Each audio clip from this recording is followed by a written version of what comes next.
Alright, what is going on, my fishy friends, family, people of all sorts? We're back. We're here to do the second installment of the Musky vlogs. I've been out probably 4 or 5 times since the last vlog. I can't remember to be exact. I know I fished for the last 7 days, for muskie specifically. I did a little bit of smallmouth fishing in between, and a little bit of smallmouth fishing after one of my muskie sessions on my way back downstream, since the muskie had me frustrated. And yes, I've yet to catch one, which is you know, not to be too unexpected. I didn't really expect to catch one this early. I did hook one this early, but I messed up.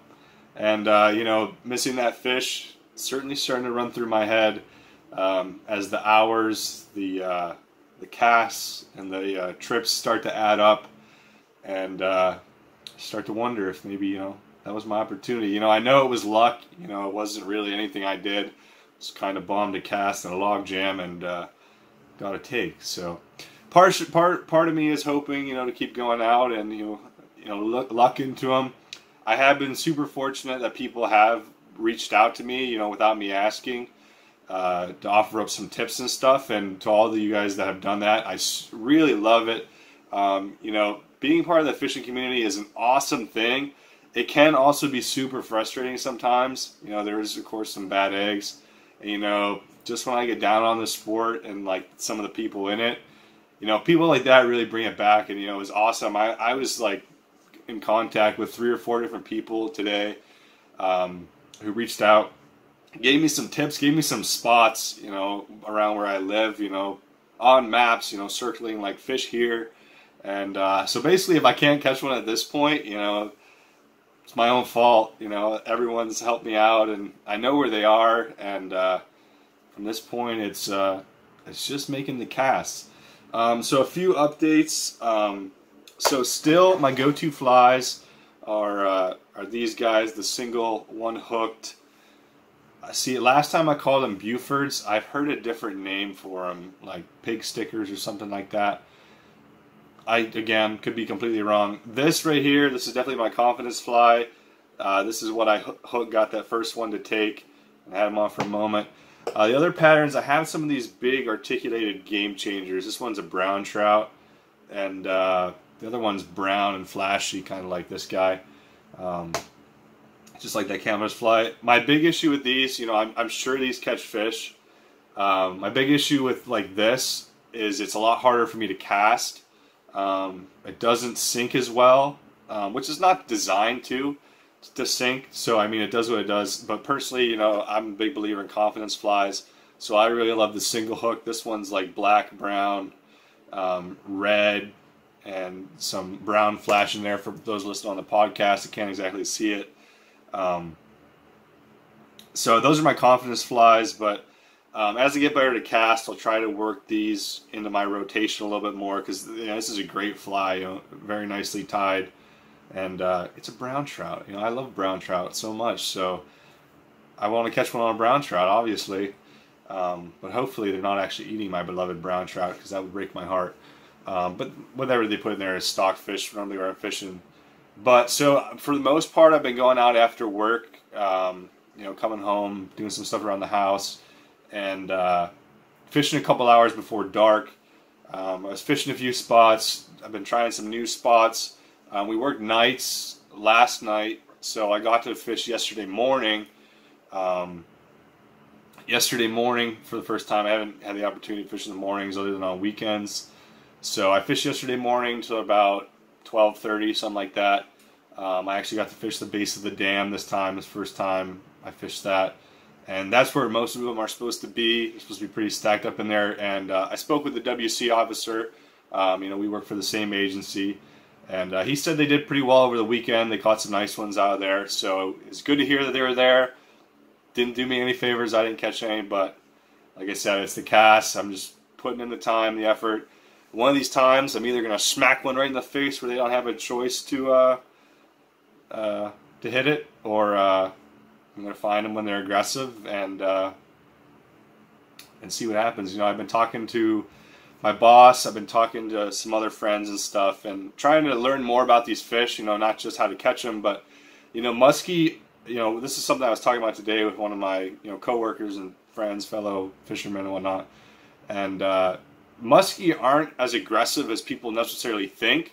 In the fisheries community, when we have invasive species, we have populations in our control, specifically in bait fish, like gizzard shad, is a concern because they grow to these enormous sizes in these reservoirs, these lakes, and nothing eats them when they get that big, other than some big predators. So the thought is to stock muskie, to stock stripers. When I was in college, we electrofished some lakes for muskie, and those muskie were stocked in there to control some of these bigger bait fish. The problem with that, as I was talking to my boss, is muskie don't really gorge themselves that much. So they're going to eat a few of them, yes, but they're not really going to eat enough to like mess with the population that much. Like bass tend to gorge themselves. They're constantly eating largemouth, smallmouth, potentially stripers. I don't know too much about striped bass, so I don't want to put any information in there that might be false on them. But bass gorge themselves. They're constantly eating. They're like teenagers, like me. I'm not a teenager, unfortunately. I'm getting older. But I like to eat all the time, and bass are like that, and that's why they're good for controlling populations like sunfish, smaller minnows and shad and forage fish like that. But muskie aren't like that, so they're aggressive sometimes, and then they maybe they eat a big gizzard shad, and then they just go back to their habitat, their log jam, and they just kind of sit there for a while. So that kind of changes my thinking a little bit, where I might need to, like I'm trout fishing, I might need to get a predatory response, or target them specifically when they're going to be aggressive. Another thing, a buddy said to this today, early in the morning, especially this time of year, he said that's when you're going to find that they're aggressive. So potentially, maybe getting out right at daybreak with these cold mornings. Sometimes I'll have to get my butt up before work, which is tough. But hey, worth a shot. I'm willing to try it. And then also fish the moons. There's a moon event coming up on Saturday, I believe. My calendar's right there, the 14th. So it looks like the 14th, 21st, and the 28th are all moon events of September. So I'm going to try to target those days for muskie specifically in the mornings, and kind of see when the peak time of the moon event is. Kind of target around there. I'm trying to stack the odds in my favor. Fish with 1,000 casts. I think that's all I can do. So yeah, I am enjoying it. I do get like frustrated. It's different from trout fishing. Trout fishing, pretty much, now I kind of expect to catch something. Not really expect, but I'm constantly confident that I have an opportunity to catch something. And there's certain trips while I'm musky fishing where I've just been like, dude, this is a lost cause. You start throwing out some, half-ass casts and whatnot. I will say yesterday morning when I was out, I fully believed that it was going to happen at any moment. I was fishing the dam. I knew there was a lot of fish there.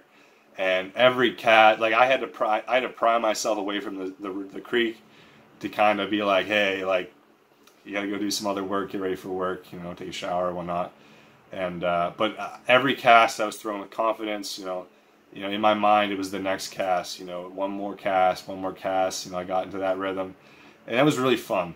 It was really fun to believe in it like that, and definitely now with these new spots and people giving me tips and assuring me that they're there. Hopefully that attitude will continue, because I think that's the attitude I got to have moving forward if I'm going to eventually catch one of these guys. But other than that, I'm really enjoying it. The grind is kind of nice. I kind of enjoy that I haven't caught anything yet, that I've had to work for it, and I think it's going to be more satisfying when I do catch one, because I've had to work for it.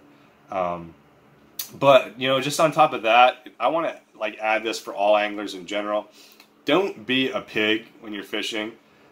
So by the dam, that's a really popular fishing spot for obvious reasons. A lot of people go down there specifically just to target muskie.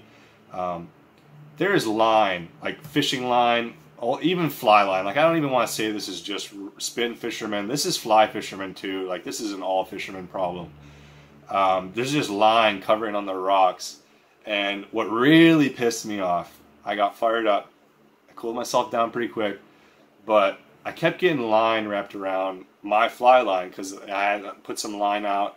I was stripping, I was bombing like casts. You know, I'm trying to cast pretty far. And the line got caught around my slack line that was on the ground.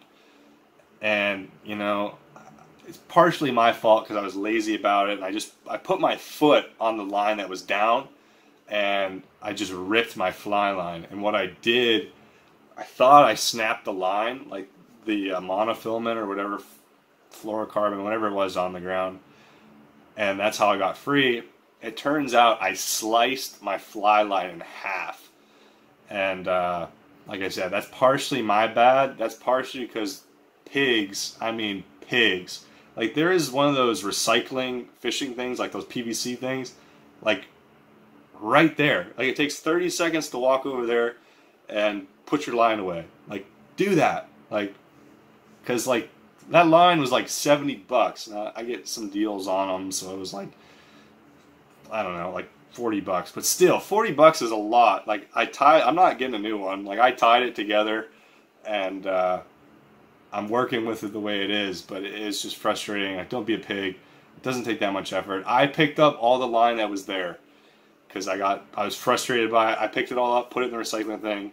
So I encourage you guys to do the same. You know, even if it's not your line. I know my dad is probably one of the best people I know when it comes to picking up junk. He loves to pick up cans, partially because we turn the cans in for money because we live in New York.